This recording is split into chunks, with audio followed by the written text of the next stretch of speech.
मुंबईचा कार्यक्रम जाहीर केलेला आहे आणि ज्या काळामध्ये जरांगे पाटील मुंबईत येण्याचं त्यांनी सांगितलेलं आहे त्याच काळामध्ये मुख्यमंत्री मात्र सगळ्या ठिकाणी वेगवेगळ्या भागांमध्ये दौऱ्यावर येणार. नाही, असं आहे की महाराष्ट्र सरकार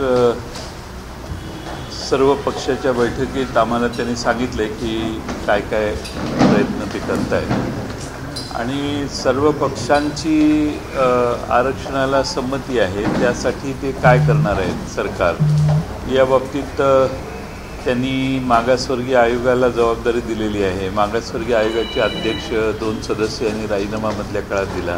तिथं नवनियुक्त्या त्यांनी केलेल्या आहेत. आता मराठा समाजाचं मागासलेपण सिद्ध करण्यासाठी जी प्रोसेस आहे ती प्रोसेस होणं आवश्यक आहे. ती प्रोसेस झाल्यानंतर जर मराठा समाज मागास आयोगानेच जाहीर केला किंवा मान्य केला तर मग त्याच्यानंतर कायद्यात त्याचं परिवर्तन करणं त्याच्यासाठी सरकारने निर्णय घेणं हे अभिप्रेत आहे. त्या गोष्टी या महिन्याभरात घडतील असं मला वाटतं. सर, आत्ताच एक बातमी आहे, प्रकाश आंबेडकर यांनी तुमच्या महाविकास आघाडीच्या सर्व घटक पक्षाच्या अध्यक्षांना पत्र लिहिलं आणि 12-12-12 अशा पद्धतीने लागू व्हावं अशा पद्धतीची डिमांड केली. अशा पद्धतीने नाही, असं आहे की आमच्या महाविकास आघाडीतले जे 3 प्रमुख घटक आहेत त्यांच्या बैठका अजून झालेल्या नाहीत. पण प्रकाश आंबेडकरांनी अशी मागणी केलेली आपल्यामार्फत मला कळते, पण केली असेल तुम्ही म्हणताय त्याअर्थी, तर त्याचाही विचार एकत्रित बसून सर्व पक्ष करतील. मला काही त्यात म्हणजे आम्हाला महाराष्ट्रामध्ये सर्वांनाच एकत्रित करायचं याला आमचं प्राधान्य आहे आणि सर्व पक्ष एकत्रित होतील असा आमचा विश्वास आहे. कुणी चौथी वेगळी चूल स्थापित करू नये आणि वेगळी चूल स्थापित करणं याचा अर्थ सत्तारूढ पक्षाला मदत करण्यासारखा होतो याची जाणीव आम्हा सर्वांना झालेली आहे आणि म्हणून आम्ही सगळे एकदिलाने काम करू. त्यात प्रकाश आंबेडकरांचं जर भूमिका सकारात्मक असेल तर त्यांच्याशी चर्चा करू. शेवटी प्रत्येक पक्षाला जास्तीत जास्त जागा मिळवण्याचा प्रत्येकाचा प्रयत्न असेल. अल्टिमेट एम आपला एकसंघपणाने महाराष्ट्रात काम करू असा असला पाहिजे आणि तो त्यांच्या भूमिकेवरून दिसतोय. तर नागपूरमध्ये आज काँग्रेसचा मोठा मेळावा झालेला आहे. 12 तारखेला पंतप्रधान सुद्धा नाशिकमध्ये येत आहेत. तीही लोकसभेची एक पूर्वतयारी अशीच म्हणली जाते. आपला काय कार्यक्रम कशा पद्धतीनं येत्या काळचं नियोजन? आम्ही 3 आणि 4 या 2 दिवशी शिर्डीला पक्षाची महाराष्ट्रातल्या प्रमुख कार्यकर्त्यांचं शिबिर बोलवलेलं आहे. त्या ठिकाणी पक्षाची पुढची भूमिका पवारसाहेब देखील उद्धृत करतील असं मला विश्वास आहे आणि महाराष्ट्रात सर्व ठिकाणी महाविकास आघाडीचा भाग म्हणून ज्या ज्या ठिकाणी महाविकास आघाडीचे इतर घटक पक्ष असतील त्यांना मदत करणं, जिथं आमचे उमेदवार असतील तिथं ते विजयी करण्यासाठी प्रयत्नाची पराकाष्ठा करणं, इतर पक्षांशी सहकार्य मिळवणे ही आमचा कामाचा ढाचा असेल. मला वाटतं की त्या दृष्टीनं आमचा पक्ष फार जाहीरपणाने नाही पण ऑलरेडी त्याचे विचारविनिमय पक्षात आमच्या सुरू झालेले. सर, अजित पवारांना नवाब मलिकांच्या मुद्द्यावरून देवेंद्र फडणवीसांनी अधिवेशनाच्या काळात अजित पवारांना पत्र लिहिलेलं होतं. आता उघडपणे डीपीटीसीचा पुणे डीपीटीसीचा वाद जो आहे तो समोर येताना पाहायला मिळत आहे. भाजप आणि शिवसेनेचे जे पुणे डीपीटीसीचे मेंबर आहेत त्यांनी अजित पवारांवरती आरोप केला आहे की ते फक्त एकतर्फी पद्धतीने स्वतःच्या पक्षातल्या लोकांना न्याय देतात. 800 कोटी रुपये ते परस्पर जे आहेत त्यांनी आपल्या पक्षातील अनेक कार्यकर्त्यांना जिल्हाध्यक्षांना आणि आमदारांना वाटलेलं आहे. या संदर्भात ते जे शिवसेना आणि भाजपचे जे डीपीटीसी मेंबर आहेत ते कोर्टात देखील जाणार आहेत अशी त्यांनी माध्यमांसमोर भूमिका मांडलेली आहे. आता अजित पवार हे पुणे जिल्ह्याचे पालकमंत्री झालेले आहेत आणि भाजप आणि शिवसेना शिंदे गट यांच्या मान्यतेनेच त्यांना पालकमंत्री म्हणून मुख्यमंत्र्यांनीच मान्यता देऊन नेमलेलं आहे. त्यामुळे ते त्यांच्या स्वतःच्या सहकाऱ्यांना कार्यकर्त्यांना मतदारसंघाला मदत करण्याचं काम करतीलच ना. आता ते शिवसेना आणि भाजपने सहन करणं याच्याशिवाय त्यांच्या हातात दुसरं काय आहे. परंतु चंद्रकांत पाटील जे पुण्याचे कोथरूडचे आमदार आहेत त्यांनी भाजपच्या आपल्या डीपीटीसी मेंबरला बोलताना सांगितलंय की तुम्ही माध्यमांशी ह्या सगळ्या वादाच्या संदर्भात बोलू नका पण कोर्टात जाण्याची तयारी ठेवा. नाही, हे मला अधिकृतपणाने सांगितले का? ते भाषणात सांगितले का? असे चर्चा अशा चर्चांना अधिकृतपणा मी बोलून देण्याची काही आवश्यकता नाही. पण भारतीय जनता पक्ष आणि शिंदे गटाला शिवसेनेच्या पुण्यातल्या हे आता पुणे जिल्ह्यातल्या सहन करावंच लागेल, कारण त्यांनी ॲक्सेप्ट केलेलं आहे. परंतु दोन दादांचा वाद समोर येताना पाहायला मिळतो पुण्यात. वाद कसला? ते सांगतायत ना खाजगीत की काही प्रसारमाध्यमांकडे जाऊ नका. म्हणजे ते चंद्रकांत दादांनी मान्य केलेलं आहे त्यांची, अजितदादांची जी पालकमंत्री पदाची भूमिका आहे ती. पण सातत्याने पत्र बाहेर काढून दादांचं खच्चीकरण करण्याचं काम होतंय का? असे प्रयत्न नेहमीच प्रत्येकाच्या बाबतीत होतात. त्याला ज्याचं खच्चीकरणाचं प्रयत्न ज्याचं करायचं आहे तो किती दाद देतो त्याच्यावर अवलंबून आहे. त्यामुळे मला वाटतं की आता मी मगाशी सांगितलं तसं या दोन्ही पक्षांनी त्यांच्या पालकमंत्री पदाला मान्यता दिलेली असल्यामुळं अशा गोष्टी होत राहणार. सर, मुख्यमंत्र्यांनी आता थोड्या वेळापूर्वी जाहीर केले की 22 तारखेची जय्यत तयारी करा. राज्यातल्या प्रत्येक मंदिरला लाईटिंग दिली जाणार आहे आणि सगळीकडे भजन कीर्तनाचे कार्यक्रम केले जाणार आहे. सगळ्याचं लाईव्ह टेलिकास्ट केलं जाणार आहे असं त्यांनी सांगितलेलं. आता काही दिवसांपूर्वी मुंबई शहरामध्ये अशा पद्धतीनं रोषणाई करण्यात आलेली होती, त्यानंतर आता ही केली जाते. माझंही तेच मत आहे की अयोध्येमध्ये रामाचा जन्म ज्यावेळी झाला त्यावेळी देखील अयोध्या नगरी सजवण्यात आलेली होती त्यावेळी, आणि आज राममूर्तीची प्रतिष्ठापना त्या ठिकाणी 22 तारखेला होते. अयोध्येच्या राम मंदिर न्यासाने जगभरून वर्गणी गोळा केली आणि तिथं राम मंदिर उभं राहिलेलं आहे. त्यामुळं सर्वांनीच आनंदी राहायला आणि या घटनेबद्दल सकारात्मक राहण्यास काही अडचण नाही, कारण या भारतवर्षातल्या रामाकडे बघताना एक सदाचरणी एकवचनी अशी रामाची बरीचशी, राम या व्यक्तिमत्वाला आदर्श पुरुषाचे अनेक गुण, सगळेच गुण त्या रामात आपण पाहतो. त्यामुळं एक चांगली घटना होते, त्याचा आनंद सगळ्यांनीच मान्य केला पाहिजे. त्याला तक्रार करण्याची गरज नाही. त्यांनी आवाहन केले, आम्हीही आवाहन करतोय सगळ्यांनाच की सगळ्यांनी आनंदाने हा कार्यक्रम घ्यावा. त्यात कुठली आडकाठी किंवा विघ्न आणण्याची काही गरज नाही. परंतु तुम्हाला जर राम मंदिराचं निमंत्रण आलं वैयक्तिकरित्या आणि त्यांना येतही आहे तर तुम्ही जाणार का? नाही, निमंत्रण अजून मला आलेलं नाही आणि हे सगळा कार्यक्रम केला. माझा एक विश्वास आहे की देवाला तो एकटा असताना भेटावं. गर्दी प्रचंड, तो बिझी असताना त्याच्या दारात जाऊन त्याला त्रास देणं योग्य नाही. मी निवांत कधीतरी मंदिर कसं आहे हे बघायची उत्सुकता आहे. निवांत राम मोकळे झाल्यानंतर त्यांना दर्शनाला जाईल. गडकरी साहेबांनी शरद पवार साहेबांचं कौतुक केलेलं आहे. ते असं म्हणाले की ज्याच्यामध्ये कर्तृत्व आहे अशा व्यक्तीच्या मागे कुठलाही पक्षनिवेश न ठेवता महाराष्ट्रात उभा राहणार एकमेव व्यक्ती म्हणजे शरद पवार, असं त्यांनी कौतुक केलं आहे. काय सांगाल तुम्ही? म्हणजे हे पवार साहेबांचा हा सगळ्यात मोठा गुण आहे आणि पक्षाभिनिवेश न बाळगता महाराष्ट्रात जे जे चांगलं आहे त्याला प्रोत्साहन देण्याचा त्यांनी प्रयत्न केला. अक्रॉस द पार्टी जाऊन वेगळ्या पक्षातल्या लोकांना देखील चांगलं काम करणाऱ्यांचं कौतुक केलेलं आहे आणि गडकरी साहेबांनी पवार साहेबांचं या गुणाचं कौतुक केलेलं आहे. मला वाटतं की गडकरी साहेब नेहमीच खरं आणि योग्य बोलतात. यावेळी पण त्यांनी ती भूमिका स्पष्टपणाने सांगितली आहे आणि पवार साहेबांचं महत्त्व, राजकारण वेगळ्या गोष्टीत वेगळ्या पद्धतीनं होत असतं, पण पवार साहेबांचं महत्त्व हे महाराष्ट्रातल्या जनतेच्या, त्यांच्या कार्यकर्तृत्वाचं महत्त्व महाराष्ट्रातल्या जनतेच्या मनात खोलवर रुजलेलं आहे. आणि गडकरी साहेबांनी अनेक पैलू पवार साहेबांचे पाहिलेले आहेत आणि म्हणून पवार साहेबांचं कौतुक त्यांनी केलं, मोकळेपणाने केलं. असा मोकळेपणा अलीकडं दुसऱ्या कुठल्या नेत्यांच्यात आम्हाला दिसत नाही.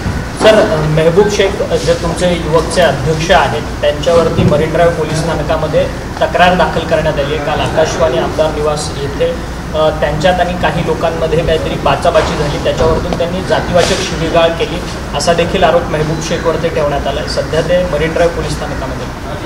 मला जातीवाचक शिवीगाळ त्यांनी केली असेल असं वाटत नाही. नक्की ज्याच्याबद्दल हे बोललं जातं आहे तो कोणत्या अवस्थेत होता वगैरे हे सगळं पोलिसांनी तपासलं पाहिजे. शेवटी कशाही पद्धतीने आमच्या नेत्यांना अडचणीत आणण्याचा प्रयत्न आमच्या पक्षाच्या वेगळे लोक करतात, त्यातला तो भाग असेल अशी मला शंका आहे. आणि त्यामुळं न्यायव्यवस्था आणि पोलीस योग्य ती कारवाई करतील. मेहबूब शेख यांची खरं म्हणजे तक्रार होती ती ते दाखल करणार होते, पण त्यांनी ते दुर्लक्ष केलं, तोपर्यंत दुसरी तक्रार दाखल झालेली. अजित पवार गटातल्या फादर बॉडीच्या जिल्हाध्यक्षांना आता नवीन गाड्या मिळणार आहेत, त्यासाठी त्यांच्या पक्षाने जवळपास 40 ते 50 गाड्यांची ऑर्डर जी आहे ती दिलेली आहे. या गोष्टीकडे कसं पाहता, कारण की राष्ट्रवादीमध्ये यात देखील पूर्वी असणार एवढी मोठी यंत्रणा उभा होते याचा आम्हाला आनंद आहे आणि त्यांना जास्त काम करावं लागणार आहे, त्यामुळे यंत्रणाही मोठी उभा करणं गरजेचं आहे. त्यामुळे तशा पद्धतीनं ती त्यांची पक्षाची यंत्रणा उभी करत असतील तर त्याला ऑब्जेक्शन घेण्याची गरज नाही. त्यांना जास्त लोकांपर्यंत पोचून आपली भूमिका पटवावी लागते, त्यामुळं तशा पद्धतीनं त्यांचा प्रयत्न होणं स्वाभाविक आहे आणि तशासाठी यंत्रणा ती उभी करतायत, ही चांगली गोष्ट आहे. सर, एसटी बँकेचे जे व्यवस्थापकीय संचालक होते सौरभ पाटील, जे सदावर्तेंचे नातलग होते, त्यांना आता सहकार आयुक्तांनी त्यांना त्या पदावरतून दूर केलेलं आहे, परंतु यावरती सरकारमध्येच सहकारी जे आहेत आनंदराव अडसूळ ते सरकारवरतीच आता आरोप करताना पाहायला मिळतात की सरकारच्या वरदहस्ताशिवाय, सरकारमधल्या कोणत्याही व्यक्तीच्या वरदहस्ताशिवाय सदावर्ते एवढा मोठा एस टी बँकेमध्ये घोळ करू शकत नव्हते. सरकारवरतीच त्यांनी टोला लावला.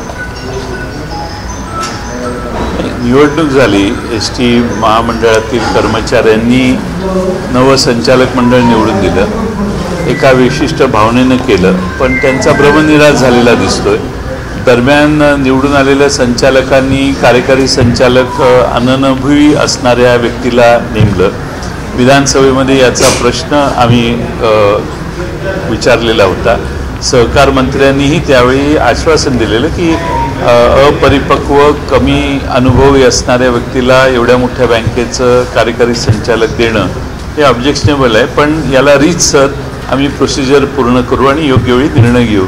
मला समाधान आहे की सहकार मंत्र्यांनी हा निर्णय घेतलेला आहे सहकार विभागाने आणि एस टी बँक संकटात अजून जाण्याची जी परिस्थिती आहे, कारण 400-500 कोटी रुपयाच्या ठेवी त्यातनं काढण्यात आलेल्या आहेत, त्यामुळे आणखीन एस टी बँक गाळ्यात जाऊ नये याच्यासाठी हा प्रयत्न सरकारही करत आहे. परंतु प्रशासक नेमावा की नवीन संचालक एखादा यावा या संदर्भात तुमची काय? नाही, ते आमच्या भूमिकेच्या पेक्षा कायदा काय म्हणतो याला जास्त महत्त्व आहे. सरकार संचालक मंडळ निवडून आलं, त्यांनी जे निर्णय घेतले त्याची छाननी होईल. त्या छाननीत त्यांना अधिकार नसणारे जर निर्णय घेतले असतील तर मग प्रशासकापर्यंत गणित जाईल. पण कार्यकारी संचालक हा योग्य असला पाहिजे, हा पहिली जी मागणी होती ती आमच्या लक्षवेधी सूचनेत होती आणि आताही ती मान्य झालेली आहे असं आम्हाला दिसतं. आम्ही विरोधी पक्षाने हा प्रश्न लावून धरलेला होता. दुसरा प्रश्न बरखास्तीसाठी त्या संचालक मंडळाने घेतलेल्या निर्णयाबद्दल काय मुद्दे आहेत त्याची छाननी चालू आहे. त्या छाननीनंतर जर त्यांना खात्री वाटली की हे चुकीचं आहे तर मग त्या स्टेजला जाऊ शकतात. सर, अडसूळांनी पण याच्यावरतीच बोट ठेवलं आहे. अडसूळ सध्या सत्तेत सहभागी आहेत. ते म्हणतात की सरकारमधल्या काही कोणत्या तरी व्यक्तीच्या वरदहस्ताशिवाय सदावर्ते हे घोळ करू शकत नव्हते. अडसूळांचं म्हणणं एकदम बरोबर आहे. अडसूळांनी जे म्हणतायत ते नाव घेऊ शकत नाही, ते खरं म्हणजे त्यांनी नाव घ्यायला पाहिजे. कामगारांचे ते नेते आहेत आणि कायम बँकिंग क्षेत्रातले ते नेते आहेत. त्यामुळे अडसूळांनी आता असं आडपडद्यानं न बोलता त्यांना जर माहीत असेल त्या मोठ्या नेत्याचं नाव तर त्यांनी लवकर डिस्क्लोज करावं, कारण एस टी महामंडळातील सगळे कर्मचारी हे या शंकेत आहेत पण खात्री होत नाही आहे. तर अडसूळांना नाव माहीत असेल तर त्यांनी नाव जाहीर करावं. शिवसेना ठाकरे गटाकडनं लोकसभेसाठी 23 जागा ज्या आहेत त्यांनी दिलेल्या आहेत. त्या तुमच्याकडे मागतात महाविकास आघाडीकडनं, काँग्रेसकडनं त्याचा विरोध केला जातो. त्या 23 जागांचा जो काही प्रपोजल आहे तो धुडकावून लावला जातो. तर राष्ट्रवादीची काय भूमिका आहे? राष्ट्रवादी किती लढणार? मला या प्रश्नात बरीच गंमत दिसते. एक म्हणजे बैठकच झालेली नाही, त्यामुळे शिवसेनेने कुणाकडे, काँग्रेसने कुणाकडे जागा मागितल्याचा प्रश्न अजून उद्भवत नाही. या सगळ्या वावड्या आहेत आणि ह्या चुकीच्या बातम्या बाहेर पसरवल्या जात आहेत. शिवसेना, काँग्रेस आणि राष्ट्रवादी काँग्रेस यांनी आपल्याला कोणत्या जागा पाहिजेत याच्याबद्दल काही महिन्यापूर्वी एकदा थोडीशी चर्चा केलेली. त्यानंतर या विषयावर आम्ही चर्चा इंडियाची ज्यावेळी मुंबईत बैठक झालेली त्यानंतर बसायचं ठरलेलं. एक दोनदा कदाचित काही अस्पष्ट चर्चा झाल्या असतील. आता या आठवड्यात 2 आठवड्यात आम्ही बसणार आहे. काँग्रेसनी जागा मागितलेल्या नाहीत, शिवसेनेनी जागा मागितलेल्या नाहीत आणि आम्ही गप्प बसलो म्हणजे या दोघांनी आमच्याकडे जागा मागायला पाहिजेत असा त्याचा अर्थ होतो. आम्ही कुणाला जागा मागितलेल्या नाहीत, कुणी कुणाला दिलेल्या नाहीत आणि अशा बातम्या बाहेर येतात ते आवश्यक नाही आहे. आम्ही सगळे एकत्रित बसू आणि सगळ्यांनी, मगाशीच आपण प्रश्न विचारलेला होता की इतर काही पक्ष आमच्यावर येऊ इच्छित आहेत, सगळ्यांना बरोबर घेऊन आम्ही योग्य तो निर्णय सगळ्या महाराष्ट्रातल्या जनतेला ज्याच्यातून समाधान मिळेल तो निर्णय करण्याचा प्रयत्न. मवियाचे नेते या संदर्भात बोलताना पाहायला तर मिळतात. उदाहरणार्थ संजय राऊत म्हणतात की आम्ही 23 जागा लढू. मग ते काँग्रेसचे नेते म्हणतात की 23 जर शिवसेना लढवत असेल आघाडीमध्ये तर आम्ही काय लढणार आणि राष्ट्रवादी काय लढणार, असा त्यांचा प्रश्न उपस्थित होतो. असं आहे की आम्हाला सगळ्यांना बरोबर घेऊन जायचं. कुणी किती जागा मागितल्या याविषयी मी काही भाष्य करणार नाही. शरद पवार साहेब हे देशातले एक ज्येष्ठ नेते आहेत. मला विश्वास आहे की ते सगळ्यांना एकत्रित करतील आणि इंडिया आघाडीचा महाराष्ट्रातला निर्णय हा पवारसाहेबांच्या उपस्थितीत सगळ्यांची चर्चा, विचारविनिमय करून पवारसाहेबांचा अनुभव असेल, उद्धव ठाकरे साहेबांचा जो अनुभव आहे आणि काँग्रेस पक्षाचे ज्येष्ठ नेते अशोकराव चव्हाण आहे किंवा पक्षाचे तिथले अध्यक्ष नाना पटोले आहेत, बाळासाहेब थोरात आहेत, हे सगळे जे ज्येष्ठ नेते आहेत ते बसून आम्ही निर्णय करू. बाहेर अशा प्रसारमाध्यमांना आम्हाला एवढ्या जागा पाहिजेत आणि तेवढ्या जागा पाहिजेत हे सांगणं आता सगळ्यांनी बंद करावं. आपल्यामार्फत सगळ्यांना विनंती आहे की कोणी जागा मागूही नाहीत आणि कोणी जागा देऊही नाही. मुख्यमंत्री के वर्षा निवास स्थान पर जो बैठक हो रही है दोनों मुख्यमंत्री ऑफिस से, खासकर कहा जा रहा है कि राम मंदिर के उद्घाटन के लिए जो कुछ लोग जाने उसकी तैयारी हो रही है महाराष्ट्र की, उसको लेकर बैठक है. किस तरीके से देखिए महाराष्ट्र को जिस तरह से आयोजन किया जा रहा है, पॉलिटिसाइज करने की ज़्यादा कोशिश है कि धर्म को ज़्यादा इस्तेमाल की कोशिश? राम को कब्जे में लेने की बहुत कोशिश कुछ लोग कर रहे हैं. मैं महाराष्ट्र सरकार का स्वागत करूंगा कि यहाँ से अगर सरकार के खर्चे से लोग जा रहे हैं तो उसमें दूजा भाव नहीं आना चाहिए. अगर भारतीय जनता पार्टी के खर्चे से जा रहे हैं तो अलग बात है, मैं उसके ऊपर कुछ बोलूँगा नहीं. जिसकी जो मर्जी है वो करे. लेकिन राम सबका है. राम देशवासियों की ये भावना है कि सभी को रामलला के दर्शन के लिए जाना है. और मुझे लगता है कि अभी तो इतनी भीड़ होने वाली है वहाँ पे कि बुज़ुर्ग लोग जो अलग अलग स्थानों से जाना चाहते हैं वो आस्ते आस्ते चले जाएंगे वहाँ पे. लेकिन ये भारत के पूरे भारतवर्ष में राम को एक आदर्श पुरुष के जैसे माना गया है और उनके विचार का आचरण होना ये आदर्श पुरुष का एक लक्षण है. और इसीलिए मुझे लगता है कि सभी में उत्साह होना चाहिए. सभी का राम है और हम सब जाना चाहते हैं.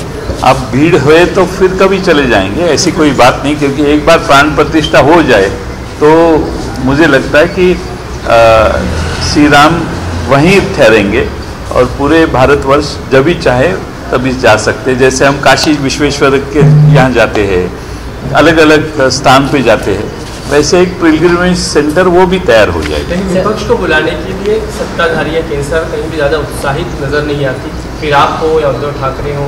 मुझे लगता है अभी उद्धव ठाकरे जी का तो स्वर्गीय बाला साहेब ठाकरे जी की भूमिका तभी 1993 में क्या थी, ये देखते हुए मुझे लगता है कि न्यास के लोगों ने उन्हें बुलाना चाहिए था। शायद बुलाएंगे भी, मुझे मालूम नहीं, लेकिन ये न्यास का निमंत्रण है। आप इसमें गलतफहमी मत कीजिए। पूरे देश और दुनिया से लोगों ने इस न्यास को चंदा दिया है। लोगों के चंदे से ये मंदिर हो रहा है। अब इस भारतवर्ष के, भारत देश के जो प्रधानमंत्री है वो प्रतिष्ठापना पूरे देश के देशवासियों के तरफ से करने वाले, सिंबॉलिक है, लेकिन पूरे देशवासियों का राम है।